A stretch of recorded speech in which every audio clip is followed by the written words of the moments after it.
Hi, everyone. Thank you so much for joining today. Really nice to see you all here. We do have a lot of people who will be joining throughout the course of the next hour and a half. And so we'll start with the crowd we have here. Um, for those of you who are joining, if you are able to turn your cameras on, that would be wonderful. It's always nice to see you and to interact.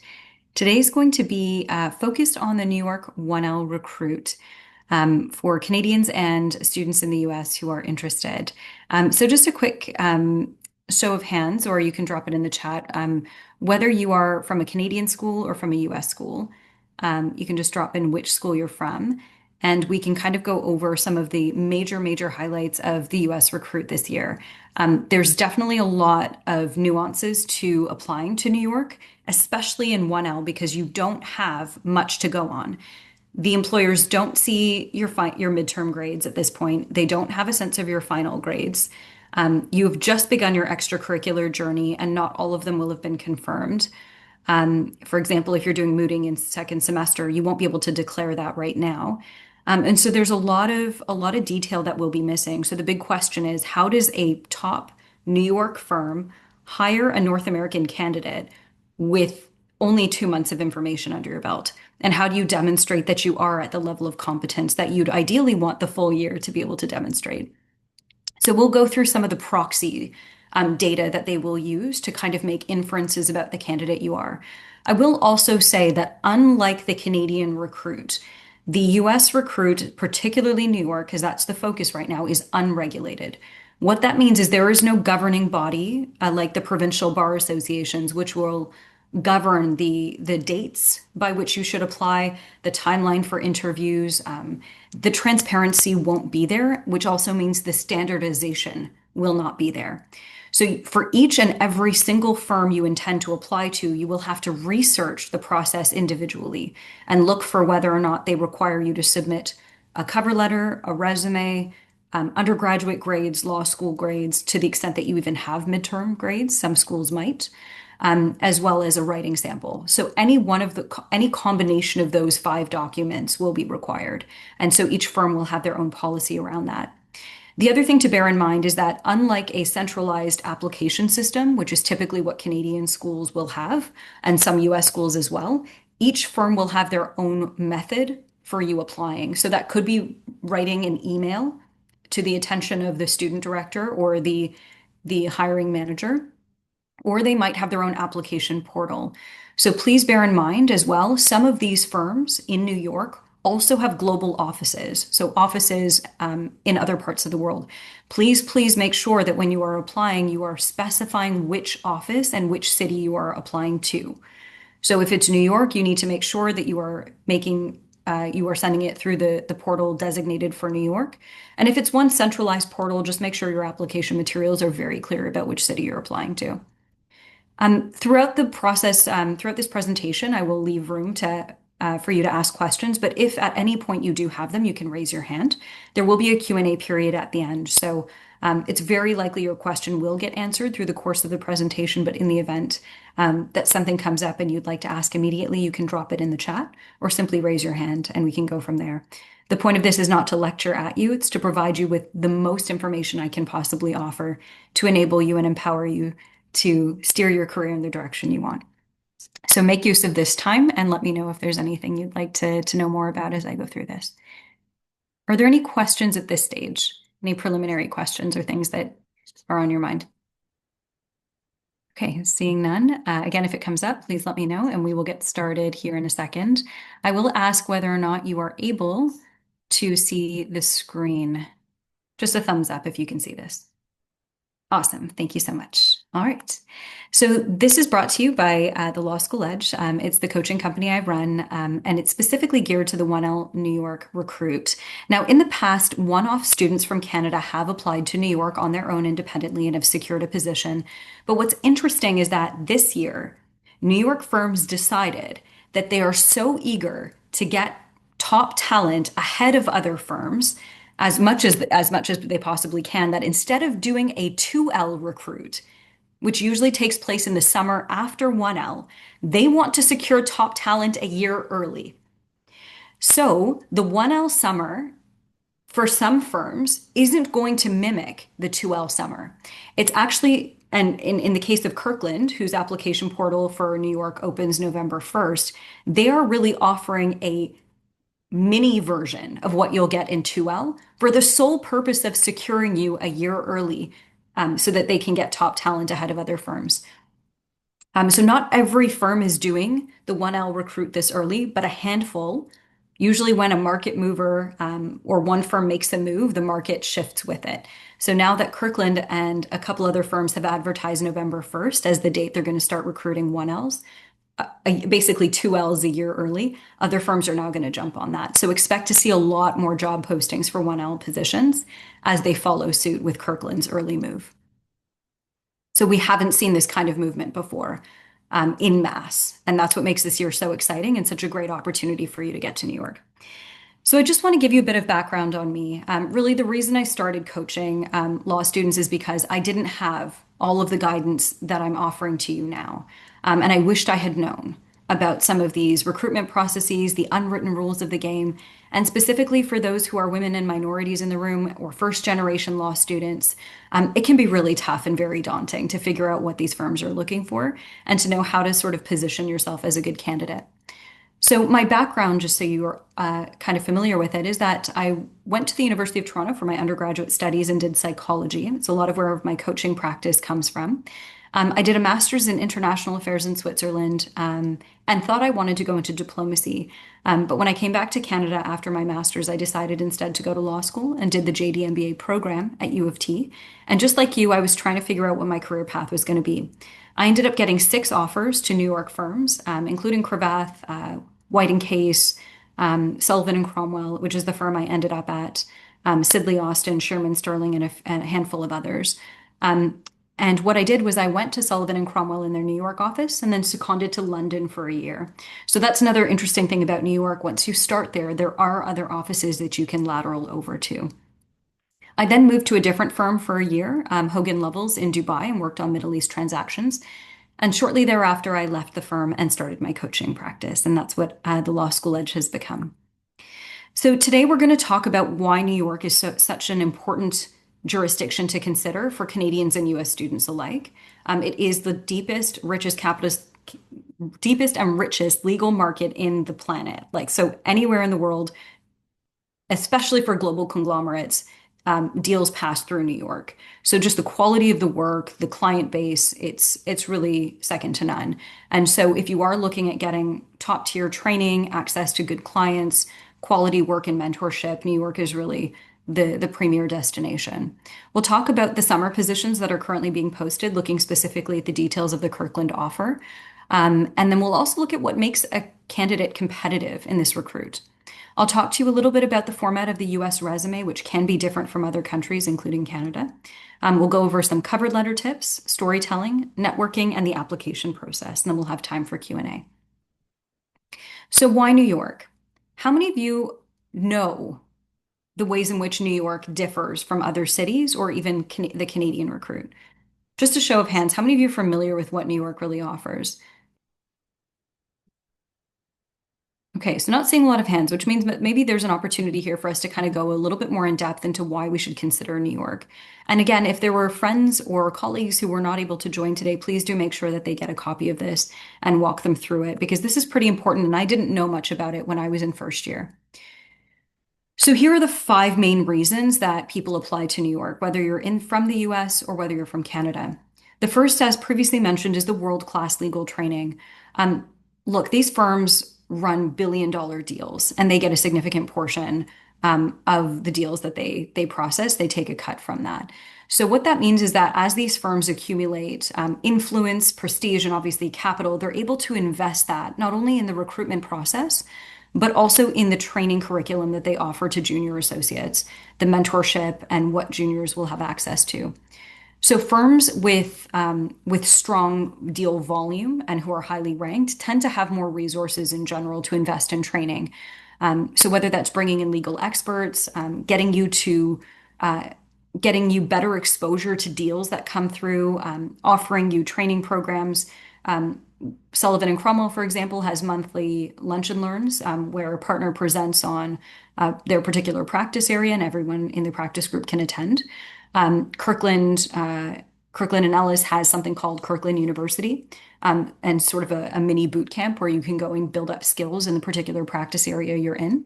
And so these are really great resources apart from learning from those around you. You can also work with a lot of international clients.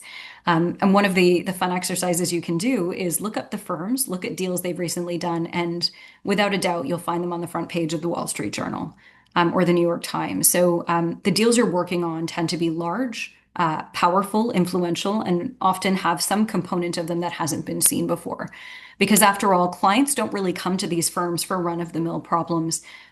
What you're typically dealing with are sophisticated clients in New York who have unique problems, sometimes never been dealt with before. So there's an element of novelty to what you'll be working on.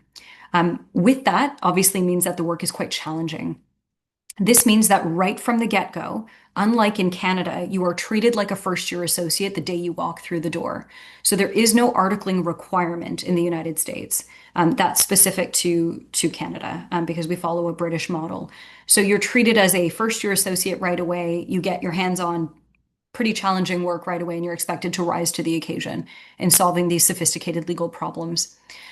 The other nice thing is that some of the biggest firms in Canada, located whether in Toronto or Montreal or Vancouver or Calgary, will hire 10 to 30 students for a summer program.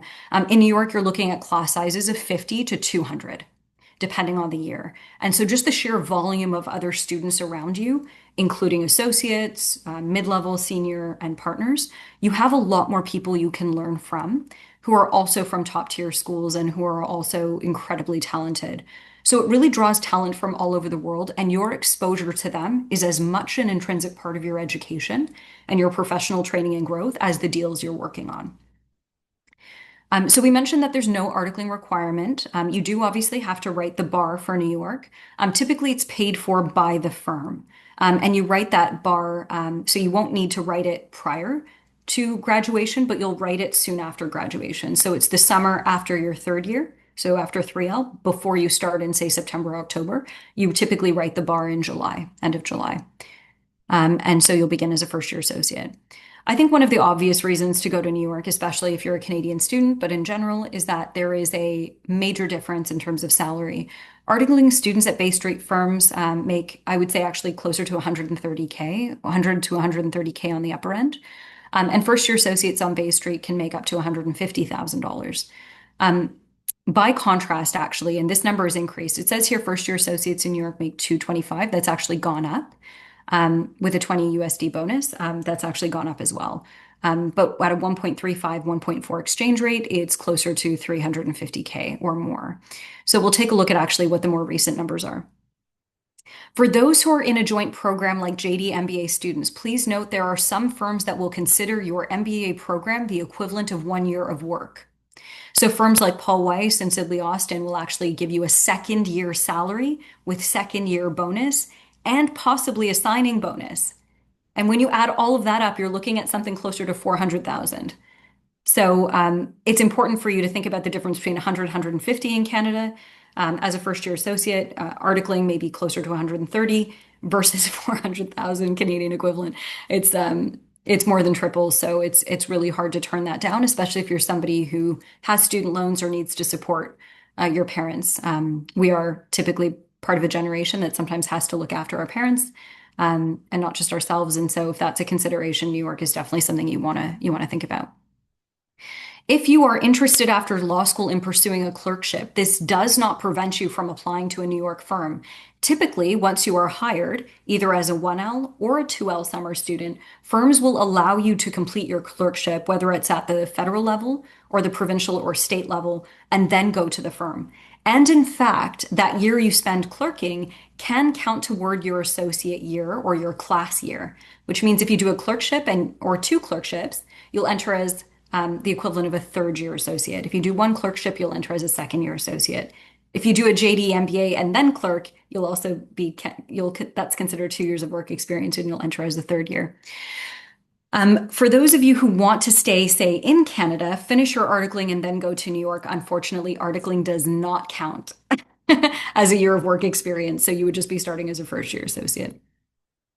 So here's the updated New York Big Law salary scale. So this was taken from a website that logs and tracks salaries. So it looks like the base salary is still 225. I think there's talks about that going up. The annual bonus is 20,000, so that number's accurate. Special bonuses have recently come into play.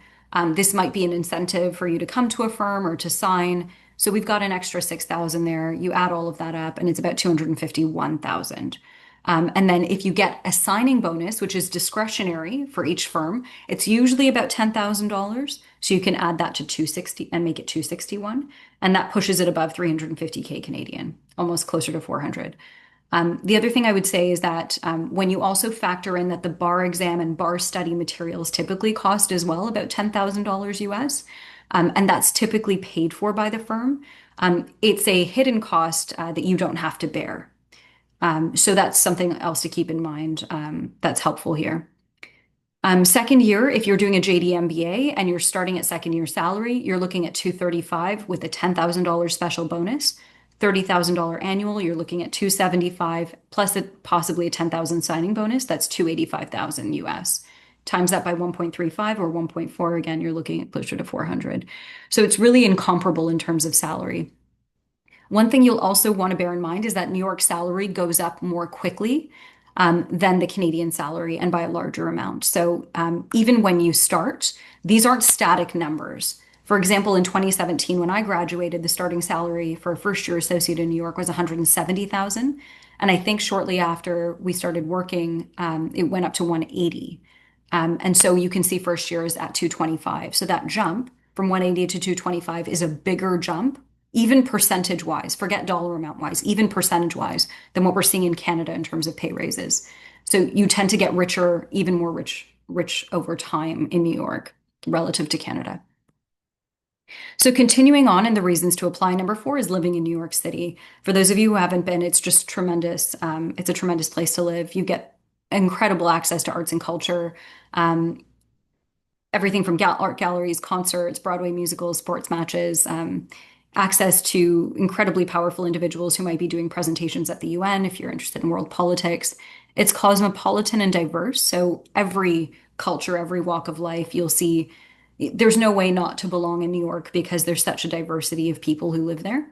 There's always something to do. It's a city that never sleeps. So when you're starting out in your career, if you don't yet have a family or you're a single sort of young person, New York is a fantastic city to be in. Lots of stimulation and exposure to incredible world-class amenities.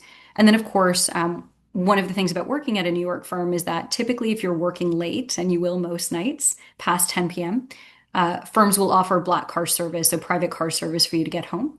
And you can order dinner to the firm or go out for dinner. It's typically billed to the client whose work you're doing after 7 p.m. Firms will also offer other perks like gym subsidies, preferential banking access. You'll get a private wealth advisor, access to elite credit cards, um, retreats. So there's lots of stuff that once you're at a firm, you work hard, but you do enjoy a nice quality of life. The other thing that people don't often think about when they're in the application process are things like exit opportunities. You don't have to stay in big law forever, but it is a platform from which to launch the rest of your career. And so, what do I mean by that? If you're working for big clients, let's say you're in a private equity practice at Simpson Thacher, and you want to exit into you want to work in private equity as an in-house member of in-house counsel, you want to think about who the clients of the firm are because you can then build relationships with them and potentially exit to work for them later. So you want to be thinking not just about getting to a firm, but what would life after the firm look like if you don't intend to stay long term? The training you get in the private sector, particularly at these big law firms, will serve you for the rest of your life. So if you can just hang in there for the average 2 to 3 years, you'll really come out having world-class training that will continue to kind of augment your career prospects long term. If you, as a Canadian, for those Canadians here, if you're interested in returning to Canada later, I will say this. Your work experience will be valued in Canada, but I highly recommend you consider moving into corporate roles so corporate transactional work rather than litigation work. That's not to say as a litigation associate you couldn't come back to Canada and still be a litigator. The issue is that litigation tends to be more jurisdiction specific. Whereas if you're doing something like mergers and acquisitions, private equity, real estate, they involve concepts and tools and strategies that would be transferable more directly to the Canadian market. So you wouldn't have as big of a hill to climb to relearn some of the rules of procedure.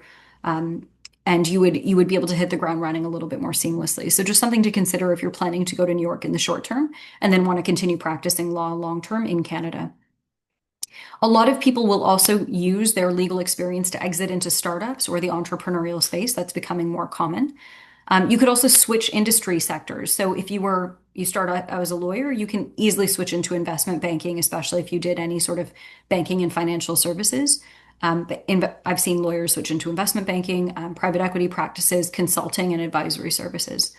You could also exit and start your own firm, or join a smaller firm, one that maybe has better work-life balance later as you move on in life. And I've seen a number of lawyers also go into reps and warranty sales. So this is by no means an exhaustive list, but this is simply to say, just because you start out in big law does not mean you're committed to this forever. In fact, it's an incredible opportunity to get world-class training that will also lead to a diversity of exit opportunities later. Are there any questions about that so far? Are we all excited about applying to New York now? If so, and I hope you are, let's talk about what a summer position looks like, because here's where it gets really juicy. Okay, so how do we break in to this incredible rarefied world of New York law? You can apply for the 1L summer positions now, and I highly recommend you do because there's an appetite for hiring, a big appetite for getting 1Ls, getting the 2L class situated early by getting them in 1L. So there's almost this confluence happening where if firms can hire a large chunk of their 2L class in 1L and then bring them back for a second summer, the 2L recruit starts to shrink. So if you're thinking, I want to be at a New York firm in 2L, really 1L and 2L are a combined recruitment strategy for the same year of graduation. I hope that makes sense. So you want to think about them in tandem. You'll apply this year. If you don't get it, still apply next year, but there are going to be fewer jobs next year in the 2L recruit because they're trying to fill them up a year early in the 1L recruit. So these summer associate positions are the most common pathway with the highest likelihood of you getting access to New York. Right now, the application portals open November 1st for 1L positions. And for 2L roles, the portals in New York last year started opening as early as March and April in what they call the pre-recruit season, with official applications being accepted in June. But if you were part of the pre-recruit, you ended up applying directly to the firm via email, and they would entertain your application early, especially if you came through an internal reference. So let's focus right now just on the 1L side of things. As we go through this presentation, I just wanted you to be aware of these other things. Of course, if you are in a 4-year joint program and you are in your first year of a JD MBA and it's 4 years, you are not currently eligible to apply for this recruit. You have to be in your second year of the joint 4-year program. So in your MBA year to be considered for this 1L recruit. And then if you're applying for the 2L recruit, it's between the 2L and 3L year. Applications are all going to be submitted on individual firm websites, and they will direct you either to apply via email or through a portal. And every single firm will have their own policies and deadlines around what materials they require and by what date. So create an Excel spreadsheet for yourself.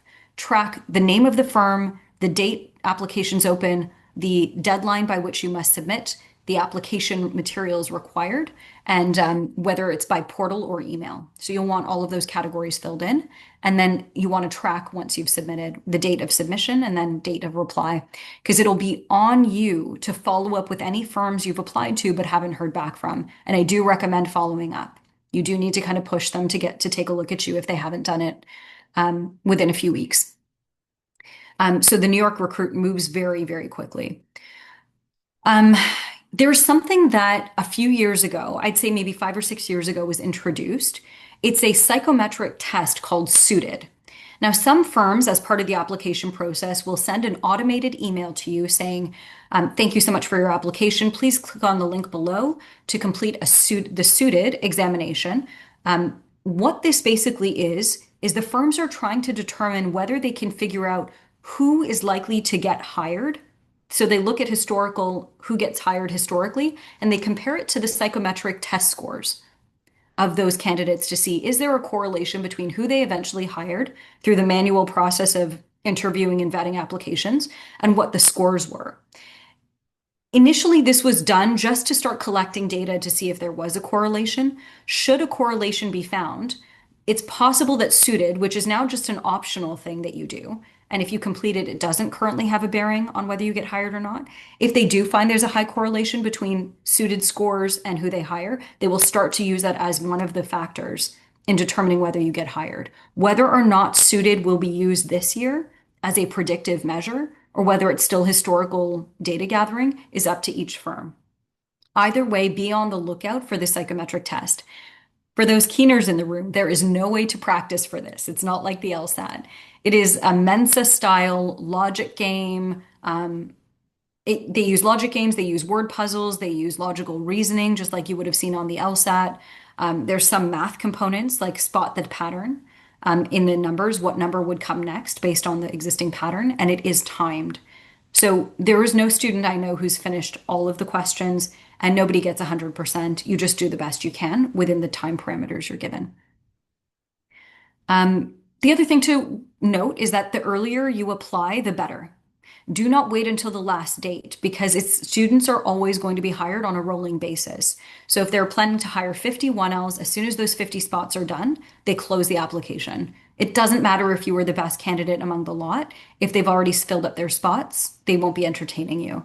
So you have a better statistical chance of getting hired if you are on time to apply. So with the November 1st deadline coming up, I highly encourage, if you think you need support in your application materials, do reach out to me and I'll drop my contact information in the chat so you can book a call. And I'll do that here shortly, and I'll also do it at the end. Actually, I'll put it in now so everyone has it. It's go.oncehub.com/call-with-Hannah, and we can kind of go over what your application strategy is. So here's a job posting that came out a few weeks ago from Kirkland, and I want to just walk through what they're offering. So the Summer Associate Program application process opens November 1st. It asks you to indicate your primary office of interest. Remember, you need to denote whether it's New York or Texas or Los Angeles. For Canadian students, you're really only allowed to graduate from a Canadian law school and go to Massachusetts or to New York straight away. So you could work in Boston, you could work in New York, and I think possibly Texas, but you would have to spend at least a year working in a common law jurisdiction before you'd be eligible to apply to other states. So you don't get to apply to just any office. You would have to apply to the New York or Boston office. Having said that, if the firm you apply to has international offices, it is possible to request spending a summer in the international office. So for example, when I went to Sullivan and Cromwell as a Canadian in my 2L summer, I split 6 weeks between New York and 6 weeks in London because they had a London office. I have friends who split between Los Angeles and New York. So there's different ways, depending on what your firm is, to spend part of your summer in one city and part in another. But your primary application should be to the main New York office.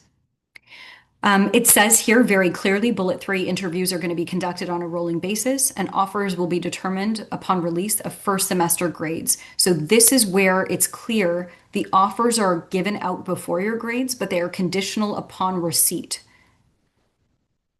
of your first semester grades. So you don't get out of having to report your grades, but you may get a conditional offer pending your first semester grades.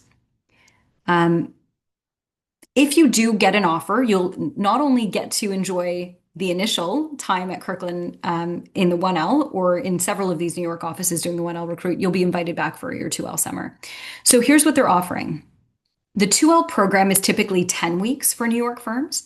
But in the 1L summer, so that's the third part on the screen here, your 2026 1L summer, it's only 4 weeks of work with an associate pay of 25,000 US as a stipend. And you'll also get to potentially engage in something called the 1L summer experience. This is unique to Kirkland, I believe. If you commit to, it says for public and non-profit experience, you could work with a judge, etc. So they offer a diversity of things, but typically it's 4 weeks of you working for $25,000 stipend and a guarantee to come back in 2L summer. So really, really fantastic. A lot of money in a short space of time, which means you could even come back to Canada or wherever your home city is and work for the other 3 months in the summer. So it's a way to get your foot in the door. It's lucrative and it opens up either time for you to just enjoy your summer or work on other projects, maybe take a class or even just take another job. So really, really cool opportunity here. Every firm, by the way, will offer slightly different parameters around what the 1L summer experience looks like. This is just an example of what Kirkland's offering since they set the pace this year. Okay.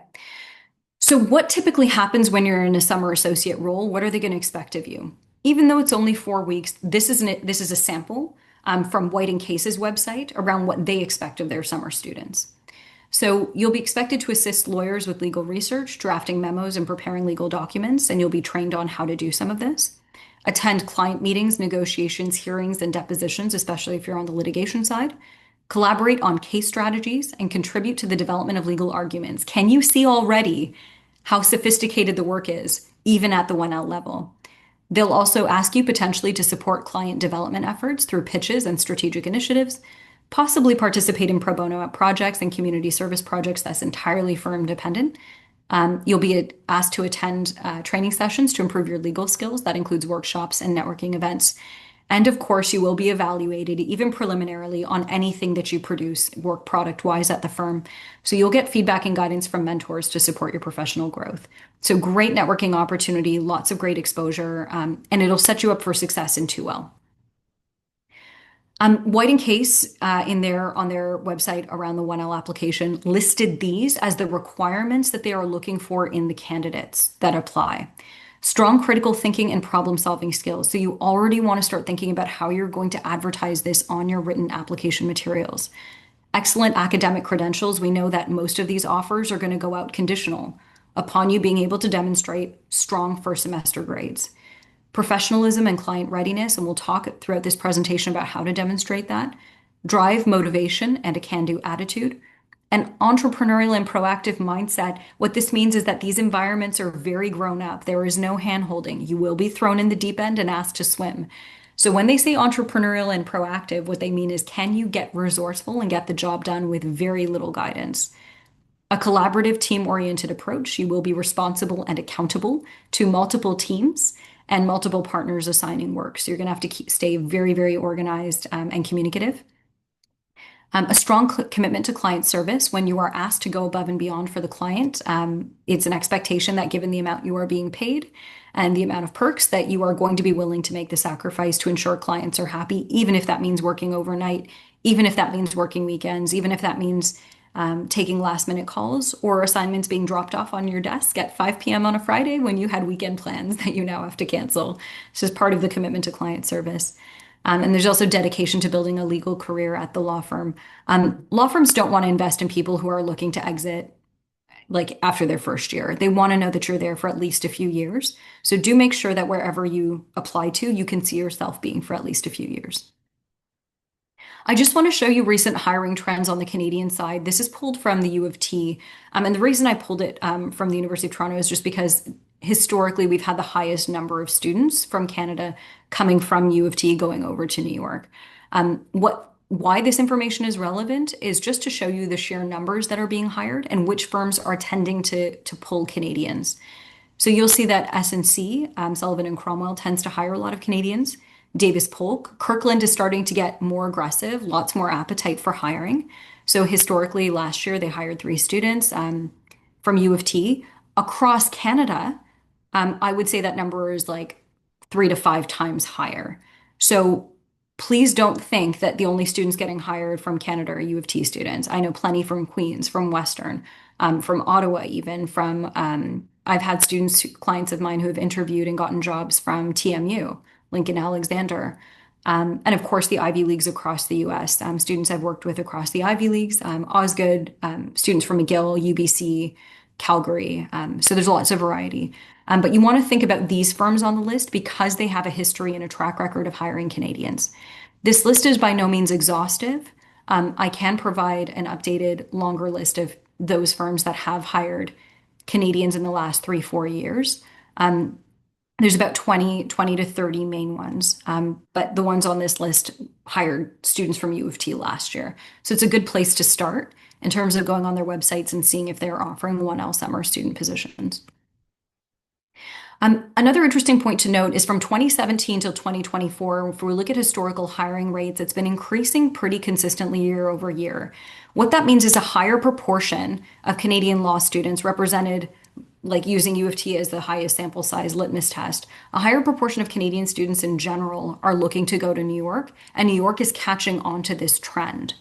So if you're somebody who thinks, I'm just a Canadian, why are they going to be interested in me? Please ignore all of the drama and all of the news cycles around, reticence around New York firms to hire Canadians. They love us. And if you're joining us from the US, obviously, like top talent across schools in the US are definitely something New York's looking for. Last year, almost 20% through 2023 and 2024, almost 20% of the graduating class went to New York. That's nothing to sneeze at. So that goes to show that an increasing number of students are looking south, but also the firms are getting used to us applying, and we're building a strong reputation so they keep coming back to recruit. Any questions so far before we dive into what makes a candidate competitive? Any questions? Okay. So let's take a look at this stage at what makes a candidate attractive to a New York firm. We've talked a little bit about what the firms are looking for, but I want to break it down from the perspective of you as a law student. We know that academic requirements for firms tend to be fairly stringent. This doesn't mean you have to be an A+++ student. And frankly, some of you are going to be getting conditional offers without them even seeing your grades. What they will likely initially base your academic standing on is your undergraduate grades. And the good news is, if you got into law school, you probably did very well in your undergraduate studies. So they'll be looking at your undergraduate transcripts first, or your college transcripts first, and then they will be looking at your first semester law grades. So they're using your undergraduate transcript as a proxy for what they expect your performance to be in the first semester. The reason that they like 1L grades typically, and why they wait to give you those offers is because every law student across Canada and the US takes the same classes in 1L predominantly. So you've got torts, contracts, criminal law, constitutional law, etc. So they're able to compare apples to apples. In later years, obviously electives start to come into the fold and students will take different classes, and that's much harder to gauge whether somebody took a bird course versus a very difficult course and how the grades measure up. But the first year curriculum being fairly standardized allows firms to get a feel for how candidates rank against each other. Now, they are foregoing some of that in their decision-making process around whether to give you a conditional offer by using your undergraduate transcripts as the proxy for these academic requirements initially. I should also mention that whenever a New York firm is looking at a candidate that's completed their JD program, for example, and is in their MBA year, if you did poorly in your first year and you are now in your second year of a joint program, your MBA year, and you're thinking, hey, my first semester MBA grades are stellar, it does not compensate for weak first year law grades. Again, because there's no apples to apples comparison. And that's the first thing. And the second is that you aren't being hired to do a business role. You are being hired to do a legal role. So even if you do well in the MBA program, it's a nice to have. It is not the primary thing they are looking at. So a tier one candidate for a New York firm is one who's got grades that are predominantly in the A average. And so if you're in a school with a B curve, you want to think about beating that consistently in all your classes. If you win a course prize, if you've got distinction or honors, you get special commendations, all of those are taken into consideration as a tier one candidate. A tier two candidate typically has a mixture of A's and maybe B's, B pluses. Most firms will still be keen to look at you, but you won't be necessarily their first choice. And a tier three candidate is sitting right at the average or a little bit below. And these candidates will likely need to compensate for the underperformance academically with very strong work experience, extracurriculars, and strong networking skills. So my hope is that you have some sense of where you're likely to sit right now, just based on initial midterms or assignments that may have been graded and returned to you. If you know that you are a middling candidate or one that's underperforming relative to your peers, just based on these first midterm assignments, you need to think about what it's going to take to improve from where you are now to where you want to be. If you are in the unfortunate position of having a failing grade, so a low pass or you're in the bottom 10% of your class, you'll want to appeal that grade or get it changed to pass fail based on any grounds that you can find, um, whether that's agrotat, so if there was a medical situation that led to the underperformance, whether there were other extenuating circumstances, you want to find a way of getting that off your transcript because it will continue to be a hindrance in future recruits, not just the 1L recruit. The second thing that firms look at is relevant work experience, and that's not always what you think it is. So most people will think that corporate work experience is what's really important to a firm or legal experience. And the truth is that while it is highly valued, it's not the only thing that is. Now, corporate work experience is great if you have it before your 1L applications. So, for example, if you've worked in banking during your undergraduate studies in the summers, or private equity, or consulting, or any other kind of like even a legal role, even if it was just doing basic research, that's going to be directly relevant to the types of work that you will do at the firm and to getting acquainted with what types of considerations clients, who are typically corporations, think about on a day-to-day basis. So that's why firms like it, because you're basically understanding how clients think and work. But in addition to that, entrepreneurial experience is becoming increasingly highly valued. Have you started a small side hustle?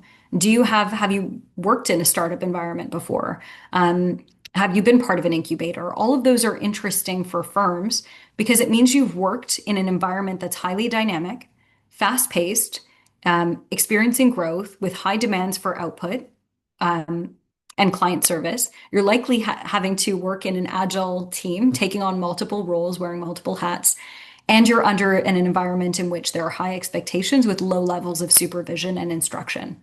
All of those mimic what a law firm environment is like. So they like to see that you've cut your teeth in that already.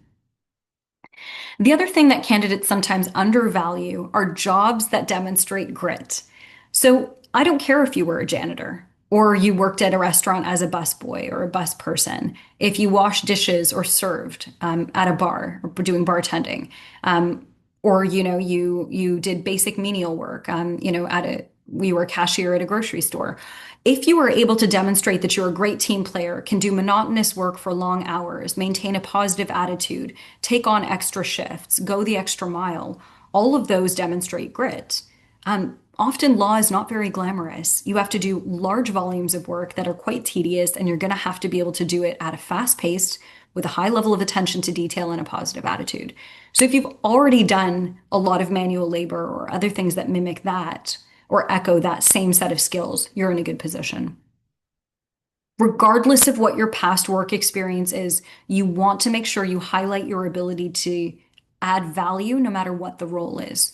So you could have been a stock person at Walmart, for example, but if you were somebody who always noted when inventory was running low, made sure to show customers exactly where to get the next products, recommended them so that the average checkout amount per client or customer that you help is higher than the average employee, those are all ways in which you've gone above and beyond, even in a simple role like stocking shelves at Walmart.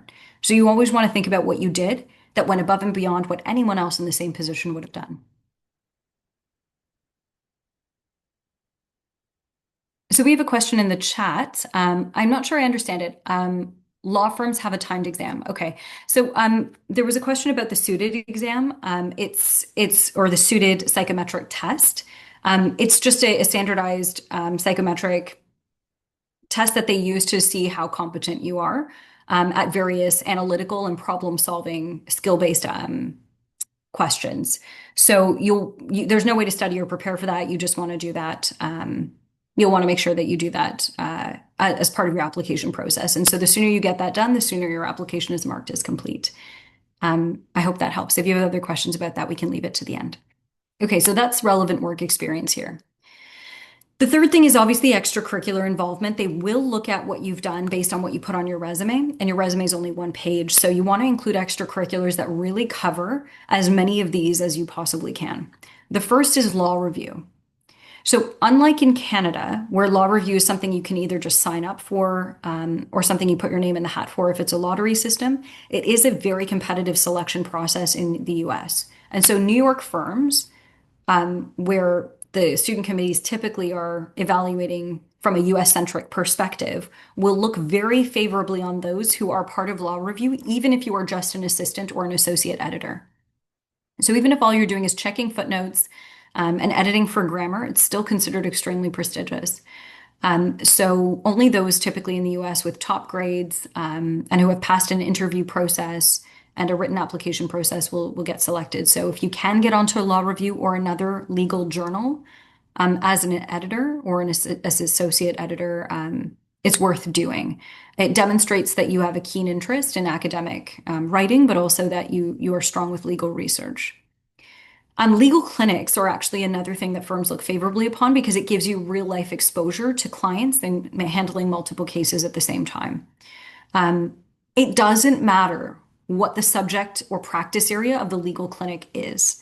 So, if, for example, you are in a criminal law legal clinic or you are doing housing and tenant law, if you are doing employment and labor law, or if you are looking at any sort of health and human rights, any of those are perfectly fine. The point is, are you learning to interact with clients on live cases and learning to manage them, and then reporting your results to the supervisor?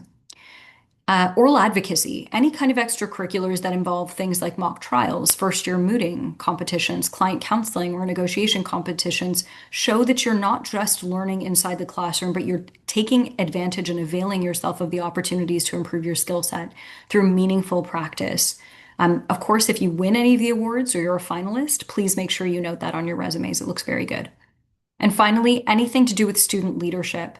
So if you're on student council as a first year rep, if you're an executive in a particular club, if you are a founder of a club, if you're a student board member, president of a society, editor of a journal, or if you've single-handedly or with as part of a team organized a conference or charitable event, all of those are things that firms look favorably upon.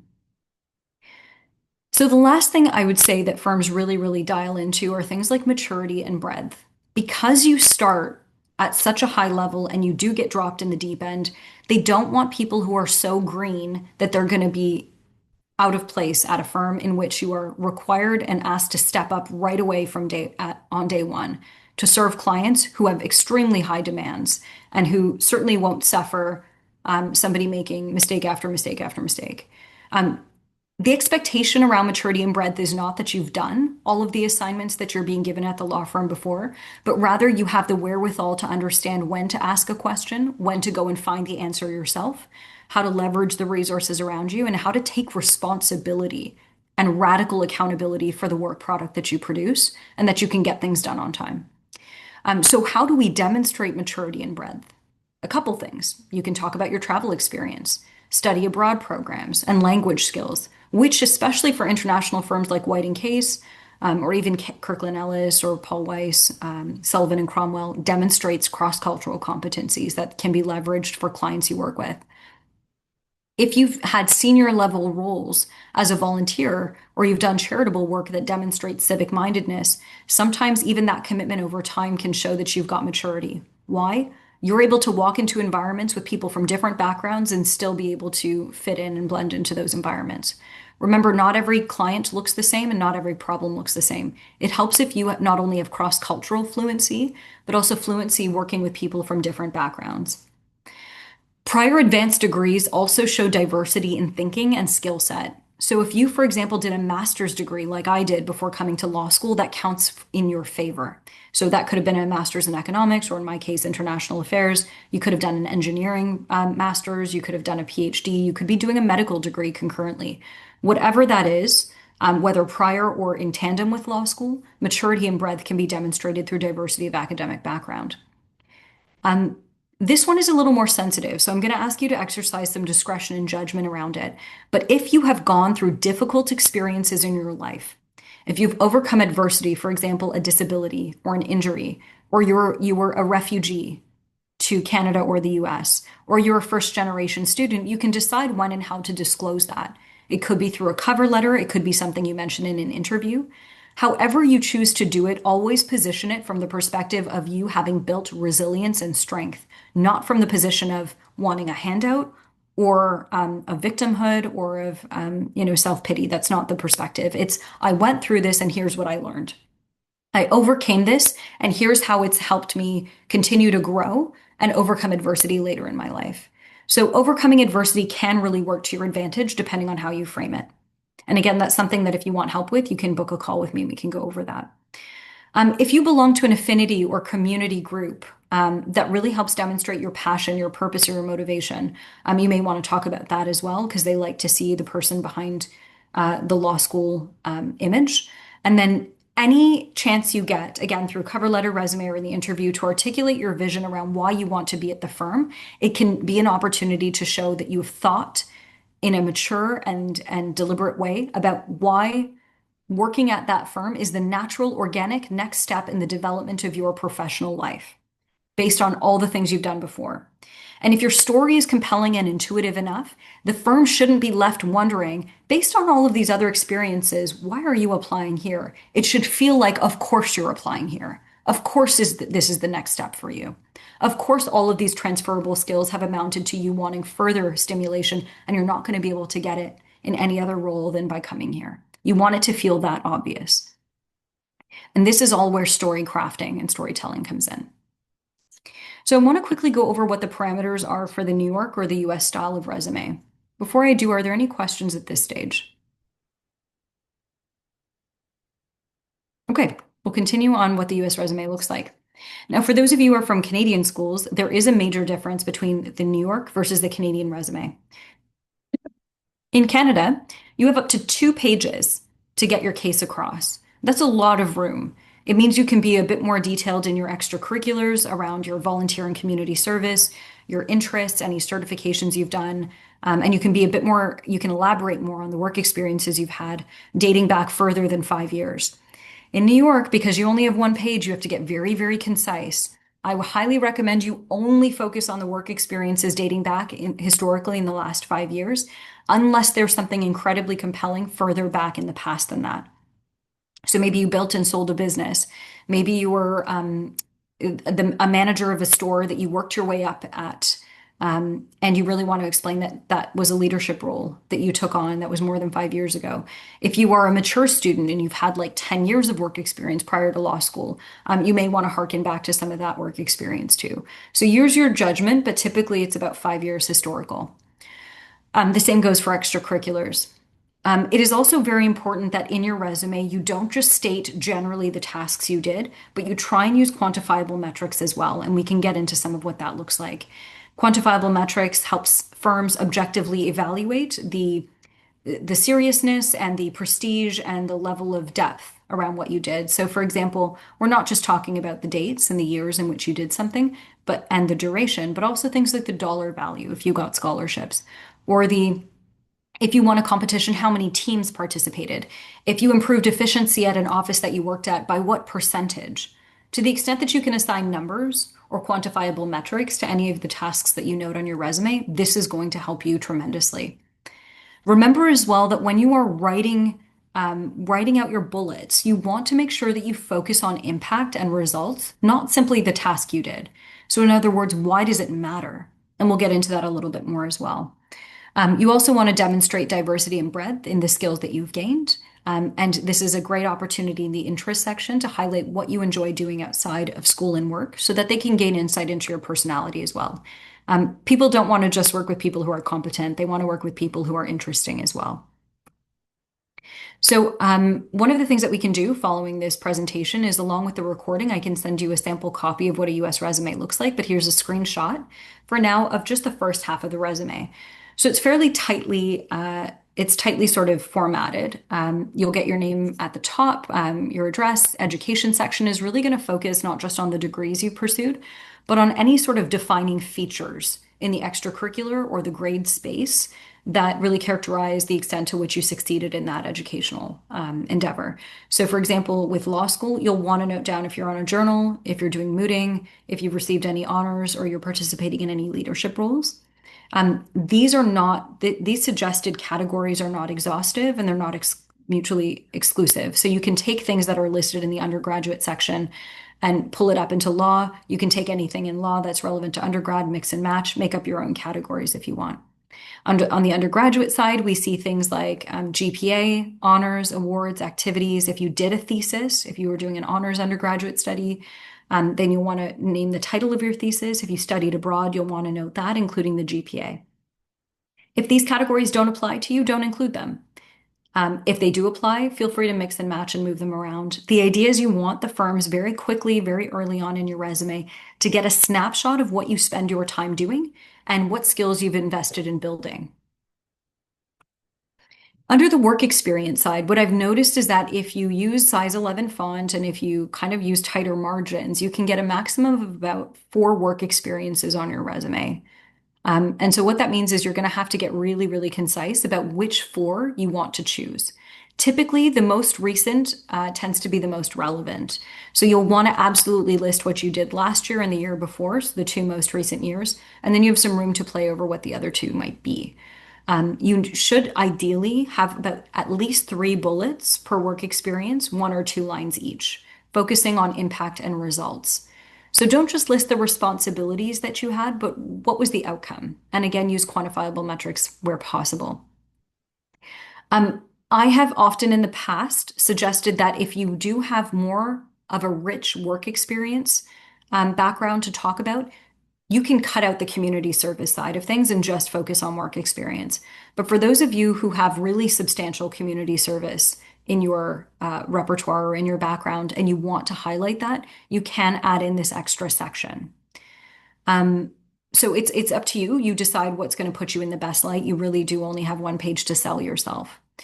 Some students say, I've got 5, 7, 8 work experiences. How do I choose? Or what if the firm doesn't select me because they don't think I have a lot of work experience?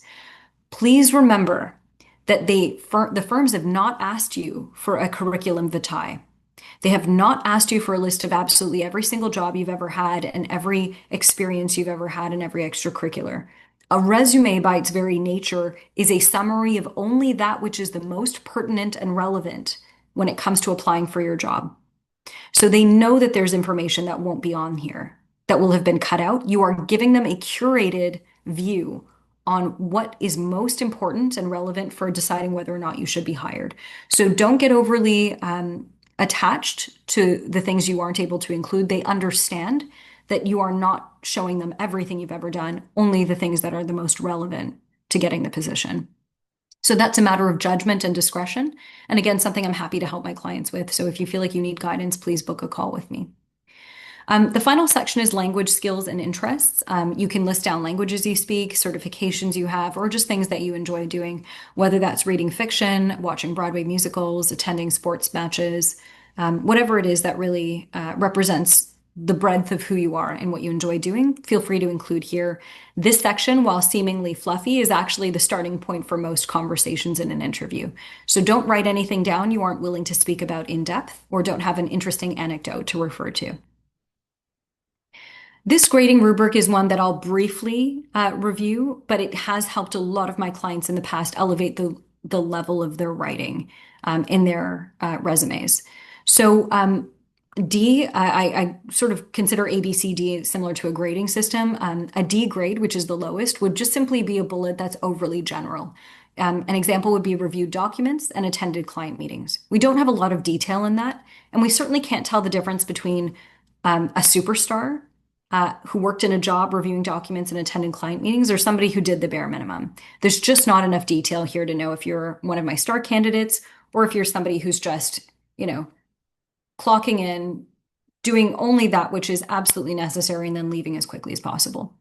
At the C level, we're including more detail. At the B level, we're starting to include measures of scale, scope, and size.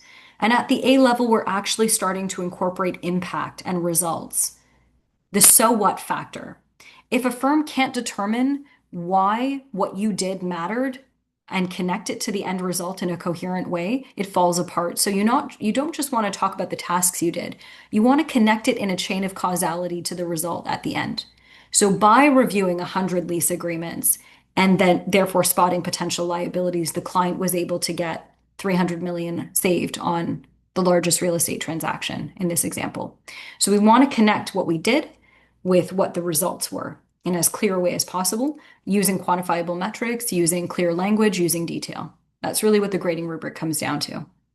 It's a little bit harder to implement than it is to understand in theory, but this is generally where you want to go. So here are some key takeaways that I want you all to consider.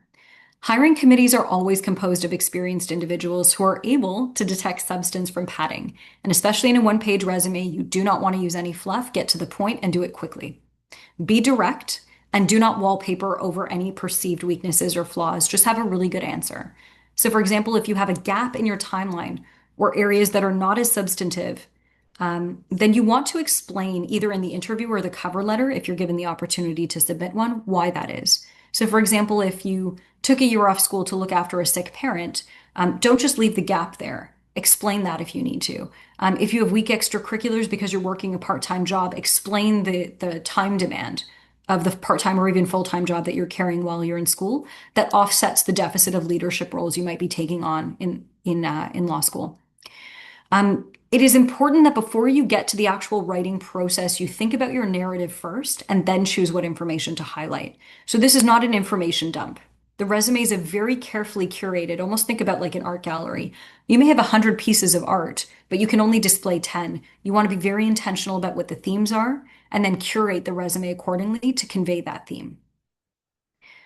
Um, for those of you who have less work experience and less extracurriculars, this one page actually serves to your advantage because where you might not be able to fill 2 pages up because you just don't have enough in your background, a one-page resume, you can get away with having less work experience. And so you can actually really fill in and you can condense everything into nicely into one page. If you're somebody who does have a lot of work experience that could fill up 2 pages and extracurriculars, you want to be more thoughtful about this curating exercise. Any thoughts about that before we move on to the cover letter? Any questions? Okay, we're moving at a nice clip, so we'll keep going. So what can we say about the cover letter? Keep it brief. It's going to be 4 paragraphs, 1 introductory paragraph, 3 body paragraphs, and a quick sign off. So what does each of these components entail? The first paragraph should be very, very clear, and it's almost, I would say, formulaic in the information you're presenting. You want to get across some 5 key things: who you are, your year of study, what firm you're applying to, your practice areas of interest, and especially for Canadians, why New York? So you might want to say something like, please accept this letter and enclosures as my application for a 2026 1L summer student role at Kirkland and Ellis LLP, for example. I'm a first-year law student at XYZ Law School, and I'm drawn to your firm because of its sterling capital markets and M&A practice areas. If you've spoken to anyone, here's a great place to drop that in. After having connected or spoken to Jane Doe and John Smith, who emphasized the firm's commitment to mentorship, client-facing opportunities, and challenging legal work, I'm confident that your firm would be an excellent place to begin my legal career. Moreover, I have family in New York and I visited a number of times, and the city is absolutely a place I would want to live and work in the long term. Do you want to say something to that effect? It answers all the primary questions of what you're interested in, why the firm, why New York, what school you're at, what position you're applying for, and generally a little bit about where you're coming from. You do not have to overextend the explanation because you need to provide enough space to then go into the narrative of the body. The first paragraph is just the need to knows for context setting. Now, the body paragraphs, which are paragraphs 2, 3, and 4, so there's 3 of them, 1 intro, 3 body, allows you to elaborate on the 2 to 3 most relevant work experiences you have. Now, if you feel that there is something especially pertinent beyond your work experience that you want to use one of these paragraphs for example, maybe you've overcome a strong adversity, maybe you had a former career as an athlete, and you really want to talk about what it was like growing up as playing professional sports. If you've had a unique experience as a refugee coming to, North America, if there's something beyond the work experience you feel sets the tone for who you are and the key qualities and traits that you're going to bring to the firm, you can disclose that in the body.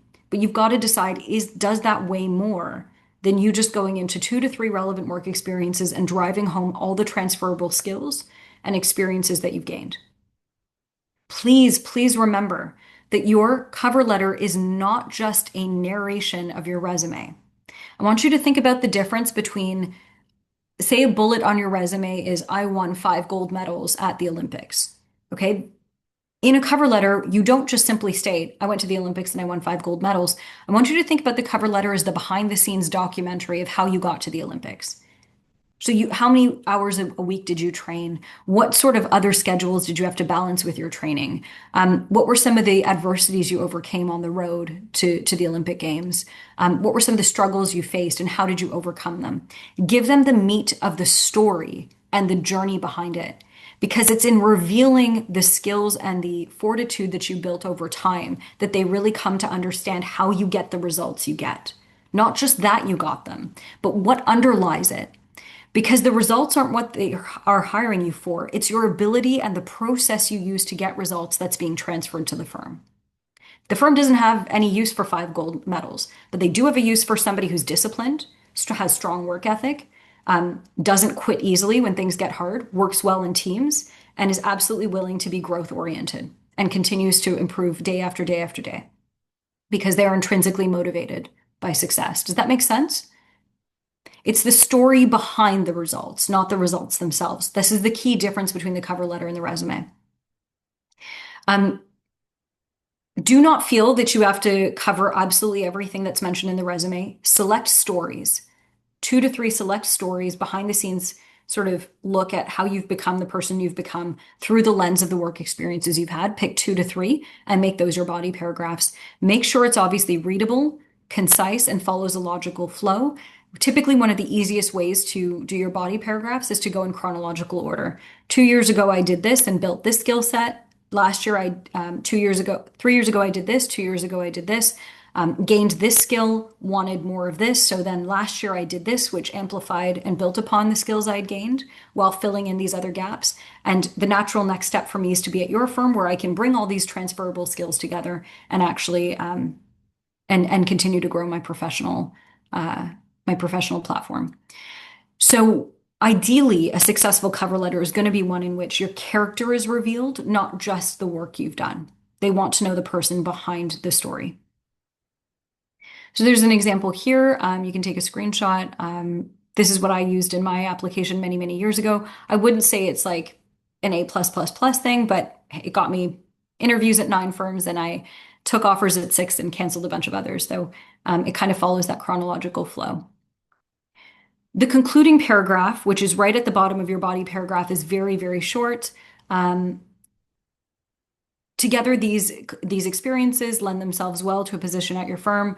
I would be grateful to be considered. Thank you for your time and consideration. Or I'd be grateful for the opportunity to further discuss this role. You can mention again that your diverse experiences and commitment to excellence will allow you to contribute to their team. Just keep it 1 or 2 brief sentences and sign off. You don't want to add too much fluff at the beginning or the end. It's really those body paragraphs that matter. I'm just going to pause here and ask again if there are any questions that you have before we move on to storytelling and personal branding. How are you guys doing so far? Is this helpful? Thumbs up if you find it helpful. Gives me a second for a water break as well. Awesome. Thank you. This is good.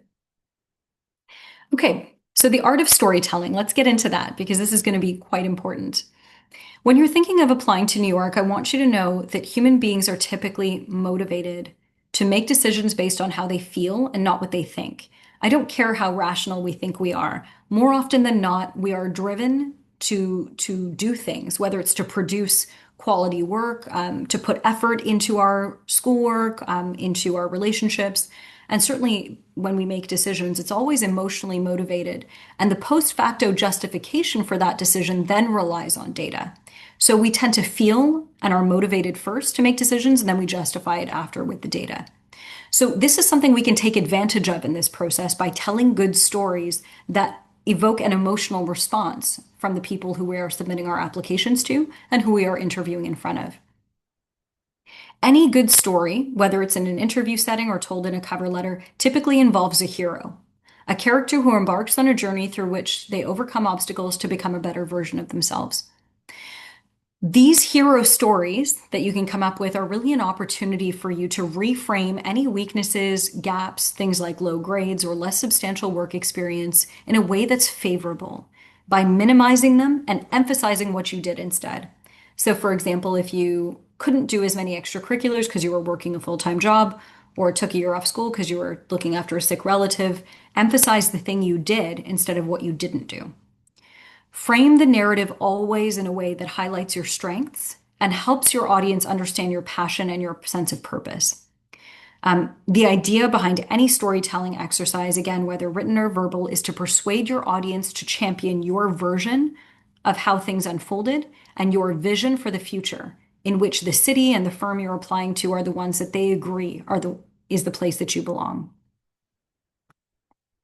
I always tell candidates be honest with yourself up front about your weaknesses and then own them.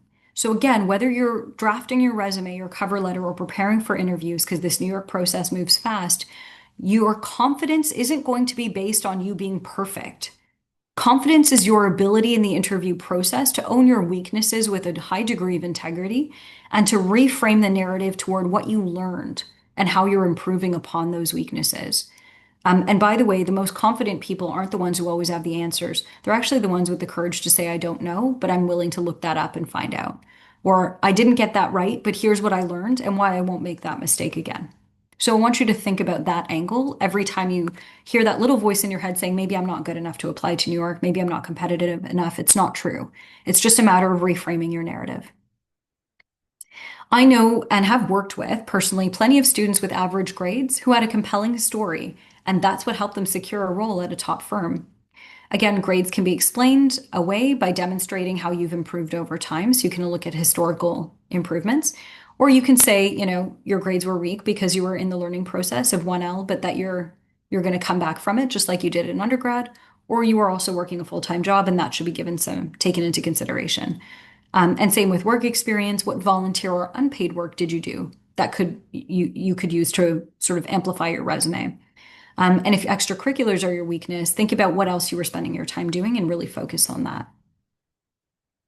I also encourage you to think about what makes you different from other candidates. And we call this your unique value proposition. You do not need to be an expert or demonstrate expertise to make a case for why you add value when you come into a workplace. So even if you were just working as a basic administrative assistant at a law firm, like during undergrad, or if you were just, stocking shelves at a big box store, you don't have to be an expert in anything or even do work that's particularly sophisticated to be able to add value.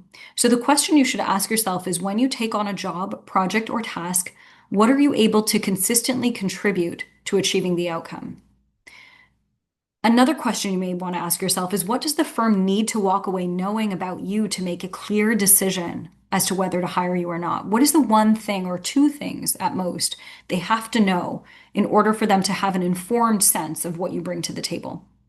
And I want you to do this reflection exercise around what your core values, traits, and principles are, because this is part of how you add value. If one of your core values and traits is that you really care about other people and you really support teams, maybe that's how you help advance the outcome. If you're somebody who really dedicates him or herself or their self to producing great work products because high quality results matter to you intrinsically, when you put your name on something, you want it to bear the marker of excellence. Talk about that. Talk about how you elevate the level of work quality anywhere you go, because that's reflective of your value around growth orientation and excellence. Do not make the mistake, which many candidates do, of creating a narrative around what you think the firm wants to hear. Because if you start trying to do that, you diminish what makes you unique and you start to sound generic. And the minute you sound generic, you will fall to the middle of the pile. So think about what's going to differentiate you. You want to tell a story that only you could really tell.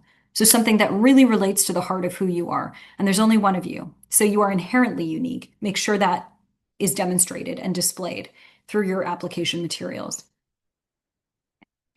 I want to now cover quickly networking. I know that portals are opening November 1st. There's not a lot of time, but if you can engage in some networking ahead of time, it could put you toward the top of the pile. So, just very quickly, securing a role in New York can sometimes require somebody on the inside to champion you. So, if you can network with people who are decision makers, that's going to help a lot. You do not want to cold email a partner, however, or a senior associate or someone influential and come across as opportunistic or transactional. So, how can we start to build relationships and have some true value being communicated in your networking and outreach endeavors that feels more organic and authentic? So the first thing I'm going to recommend is that you start early. So as soon as you can, I would do research on what firms you want to apply to, and you can use this website called the Vault 100 New York. So if you just type that in Google, Vault 100 is a database, and if you isolate for New York, you can find what the top, say, 10, 20 firms are in your practice areas of interest. So if you know that you're interested in mergers and acquisitions or real estate or litigation, go look up which firms are the top of are the top 10 or top 20 in those practice areas.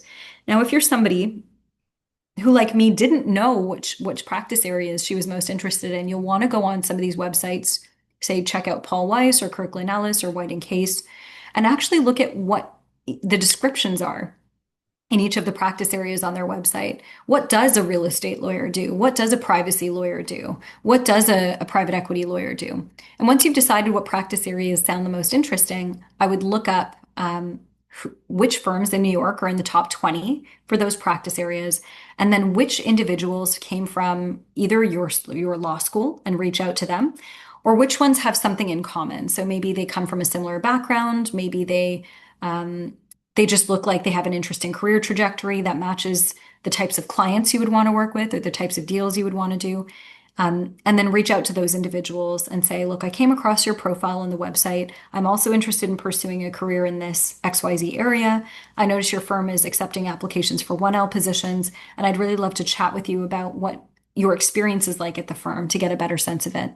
You do not have to approach partners right away. I might suggest starting with a couple associates.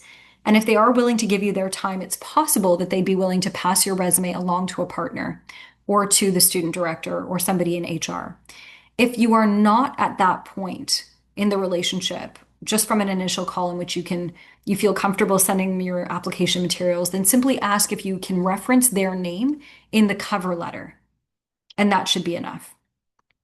And then hopefully through a few of these coffee chats, two or three, someone is willing to maybe make the introduction to the partner for you. Because when it's a warm introduction rather than a cold outreach, the response rates tend to be higher. So I always think that when you go into a coffee chat, you should have a clear ask. A preliminary ask might be to learn a little bit more about what the law firm is like and what the individual's experience in the recruitment process was like. It's just information gathering at the preliminary level.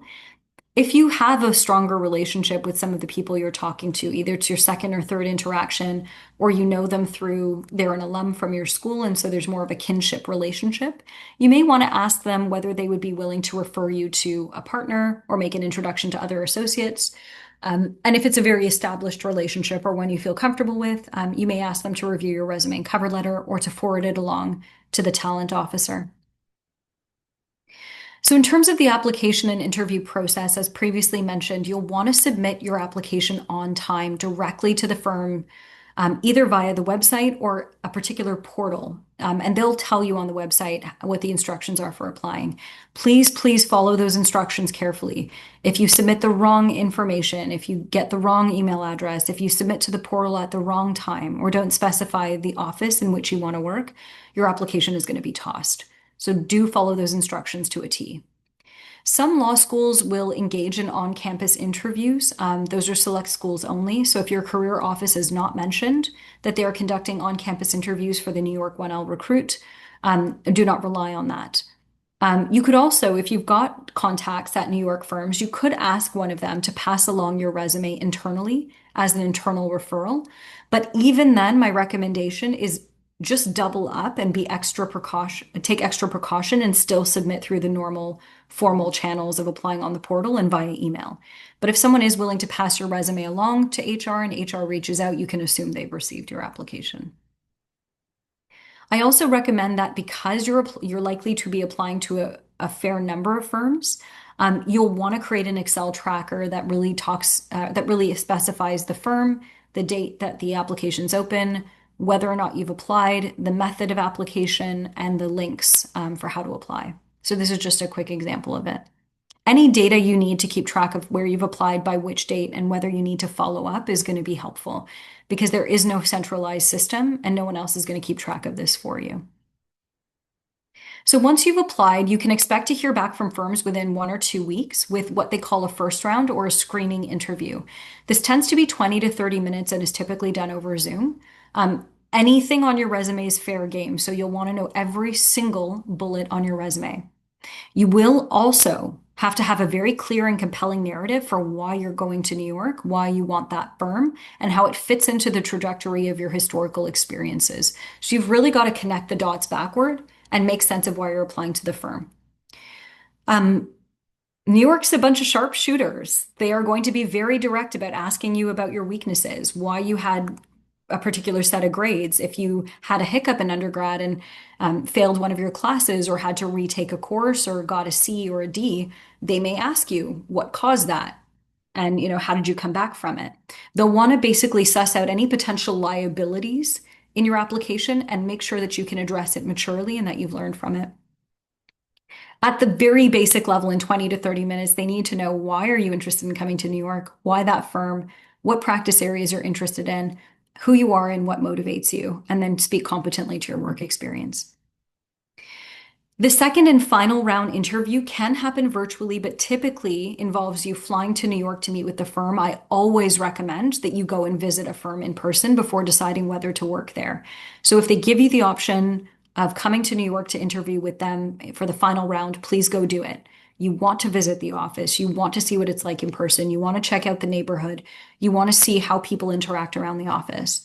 The nice part is that if you do make it to the final round interview stage, which is they typically last 1 to 2 hours with multiple interviews, they will pay for that flight, the meals, and the accommodation while you're in New York. Substantive legal questions are also known to have arisen in that 1 to 2 hours. It could be something like discuss a recent case, choose a recent deal or transaction that you've been following in the news, and what particular aspect of it did you find interesting? Describe a paper you wrote in detail. So this could be a memo from law school or a thesis in undergrad. And you are going to need to know everything from the research you used, the thesis, the conclusion, the evidence you used to support your thesis. And then they will always ask you, do you have questions for us? Please do not ask questions that you can find the answers to on the firm's website.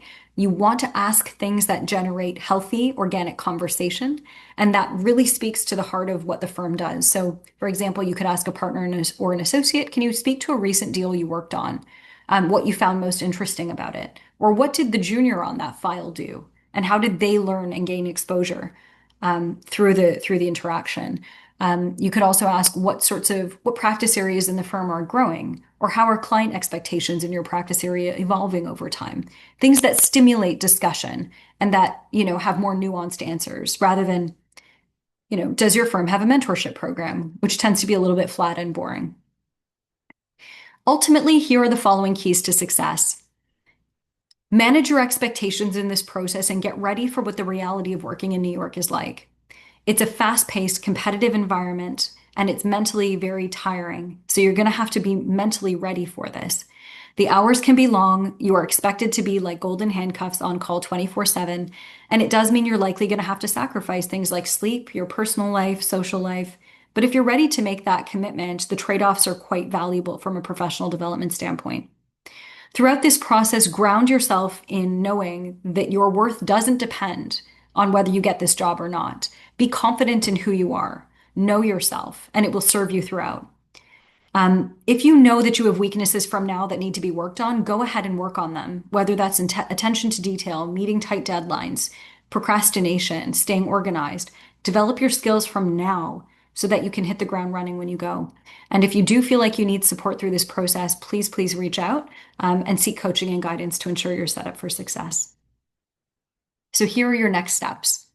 I will be sending an email with a recording of this session to everybody who registered today. If you do have friends or colleagues who are not able to join that want to go to New York, given all the great reasons there are to go, please forward that along to them, the recording. Add me on LinkedIn if you haven't already, so you can stay up to date with any new workshops coming up or any advice I have on this process. You can also look at the website, The Law School Edge, to learn more about other upcoming events and statistics that we are releasing on hiring rates. And if you feel like you need help, please book a call at go.onehub.com/call with Hannah. Thank you so much for staying with me throughout this presentation. And now I want to turn it over to you for any questions you might have. First of all, did you guys like this? Did you find it helpful? Thumbs up or hearts? Thank you. What can I do to answer your questions? How can I support you in this process? Any questions that you have? And by the way, if you feel like it's something you want to just discuss offline or you have individual things that are specific to you, again, book that call and then we can talk about it on a consult. Okay. Awesome. So seeing none, I will let you go and hopefully we can be in touch after this. I wish you the best of luck with your applications and do stay in touch with any, there will be other upcoming workshops that'll help you out. So make sure to stay tuned and we'll be sending you emails about them. Thank you so much. Take care and have a great evening.